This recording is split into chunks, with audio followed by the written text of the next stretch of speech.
Assalamualaikum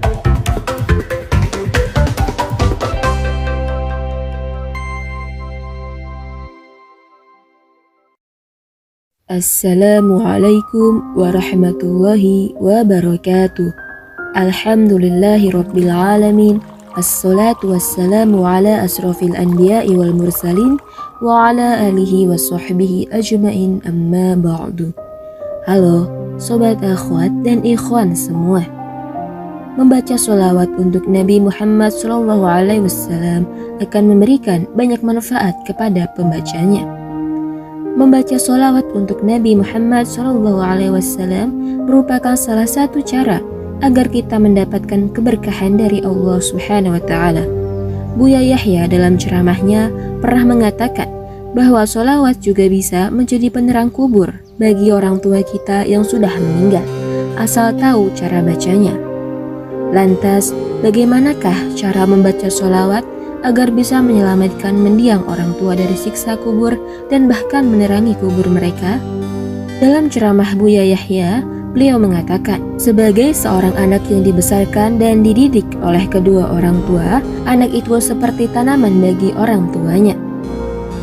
Kata Buya Yahya, semua kebaikan yang dilakukan anak ini, baik diniatkan maupun tidak oleh anak tersebut, maka tetap akan tersambung pahalanya kepada orang tuanya.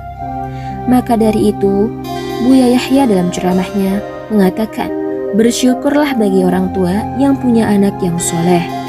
Ibu dan ayah mendidik anaknya menjadi orang yang soleh, bahkan sampai menjadi ulama. Sedangkan ibu dan ayahnya di sisi lain bukan ulama, maka ketahuilah, derajat ayah dan ibunya akan lebih tinggi dari anak itu sendiri. Kalau sebagai anak kita ingin lebih jelas lagi, bisa diniatkan seperti ini kata para ulama. Semoga pahala sholatku ini menjadi sebab engkau ampuni dosa kedua orang tuaku ya Allah. Jadi bisa sebelum atau sesudah mengerjakan amal apapun, diniatkan juga untuk orang tua yang sudah meninggal. Tidak diniatkan pun tetap sampai dengan sendirinya. Dalam hal membaca sholawat agar bisa menerangi kubur orang tua kita, cara bacanya seperti ini. Baca sholawat sebanyak-banyaknya. Setelah itu berkata dalam hati, ya Allah, semoga dengan sholawat ini engkau bebaskan ayah dan ibuku dari siksa kubur dan menerangi kubur mereka. Kata Buya Yahya, kadang kita sering lupa dengan orang tua kita ketika kita melakukan sebuah kebaikan.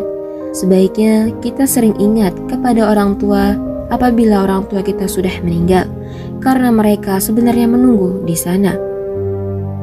Misalnya ada khatam Quran, melakukan amal baik pun, bersedekah, maka jangan lupa ibunda dan ayahmu di sana, mereka sangat butuh itu. Jelas Buya Yahya. Misal etika Anda bersedekah dengan orang 100.000, kata Buya Yahya. Kemudian Anda tidak mengingat orang tuamu yang sudah meninggal, maka yang akan kembali hanya 100.000 juga. Tapi coba Anda niatkan agar pahala sedekah itu sampai juga kepada orang tuamu, maka itu akan berlipat ganda. Ya Allah, 100.000 yang aku infakkan ke masjid ini, sampaikan juga pahalanya kepada kedua orang tuaku. Kata Buya Yahya menjelaskan, dalam hal ini, anak ini pahala sedekahnya sampai seketika kepada orang tuanya di alam kubur dan tanpa mengurangi pahala yang didapat oleh sang anak. Inilah kemurahan dari Allah. Kita tetap mendapatkan pahala utuh dari sedekah tersebut, tapi Allah juga menyampaikan pahalanya kepada kedua orang tua kita yang sudah meninggal. Yang mahal itu, kata Buya Yahya dalam ceramahnya, adalah ingatan kalian pada orang tuamu sendiri. Kita ini sering lupa pada orang tua ketika melakukan kebaikan. Karena itu merupakan tanda bukti, maka ketahuilah engkau menjadi anak yang solehah, tutup Buya Yahya. Sekian dari saya, semoga video ini dapat bermanfaat untuk kita semua. Wassalamualaikum warahmatullahi wabarakatuh.